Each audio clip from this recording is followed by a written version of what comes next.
Don't wait. You can't film. You can't film in the underneath the. You can't film the kitchen. It's a mat. My house is a mat. You look so good. Good. How are you? I'm so good.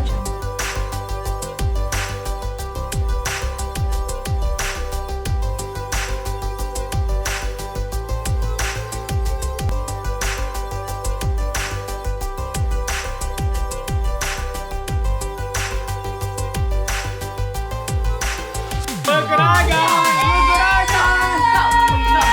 She was so distressed. Come on! Yeah! We got the red cup! I gotta get these out of your mouth. Come here. You gotta come sit on my lap. Okay, hold on. Let me get one of the. We've always said it's the best ice cream, but now we actually got voted the best ice cream in the world. But it was wine or it was just soda?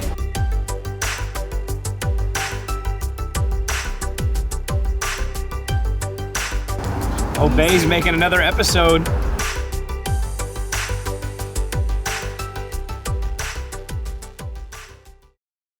Like, the only thing I care about is happiness. Like, and so for you guys, the only way you're gonna be truly happy is by doing something you love, having that inner sense of like, you know, accomplishment that you're doing something that's important and making a difference. And then 3, living kind of the life that you wanna live. And I think that if you reverse engineer that, and what I mean by reverse engineer is basically like start at the end, like what do you want your life to be? Like, I loved basketball, so I played basketball in college. I started like really being real serious when I was like in 3rd grade. I gave up sweets when I was 12 years old, like no soda, no cake, no ice cream, no candy bars, and didn't eat a sweet until I was 22. Coach Blossom and I came up company named Pure Sweat. I woke up at 4:59 a.m., was at the gym, shot 1,000 shots before school. Every single day. I missed 4 days in my 4 years at Webster. We were going through different names and I was like, he's like, what do you want it to stand for? I was like, the only thing I care about is like hard work. Because I truly believe like if you have a passion for something and you go all in with hard work, then eventually if you don't let like little things kind of turn you away and kind of like get you off the path, I was like, eventually you'll be successful. The person that I think of like when I think of a successful basketball player is someone that like is like bent over, dripping in sweat, at the point of exhaustion when no one else is watching. Like somebody just hands on their knees, breathing heavily, no one else is in the gym, they're working themselves to that level.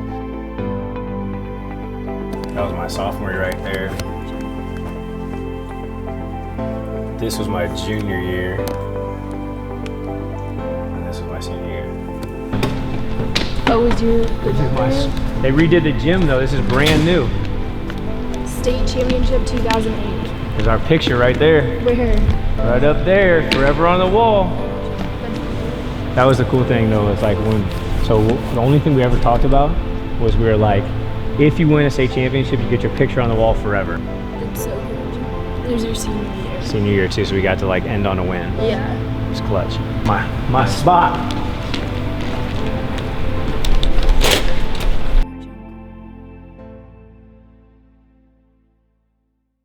Today we had roughly over 100 kids that came in and they had the goal of obviously improving their own games, and so I ran a full-fledged basketball clinic, but you know the #1 purpose of this today was to raise money to support Melissa's Hope's Orphanage in Haiti, which is where I met my little sister Lulu, and we've, you know, my grandma funded it for her entire life, and when she passed away about 1.5 years ago, I promised her that my mom and I would, you know, dedicate our lives to making sure that we could continue to put smiles on those kids' faces by fully funding the orphanage in her honor.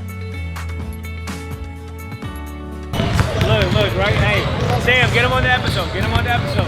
Love them. For me, the reason Haiti is so important is because 2 things. One, that's where I met, you know, my little sister, who is obviously, you know, a beaming light of joy in my family's life. And 2, my grandma poured her heart and soul into Melissa's Hope Orphanage, and I saw how much joy it brought her, and I saw how much joy she brought all of the kids that she positively affected down there. And so it's just something that in her honor, she was the most loving person that I've ever met, and someone that taught me so much about how to live a happy life. The best way that I can describe my grandma is I would say she had the Midas touch, but instead of everything that she touched turned to gold, everything she touched turned into happiness.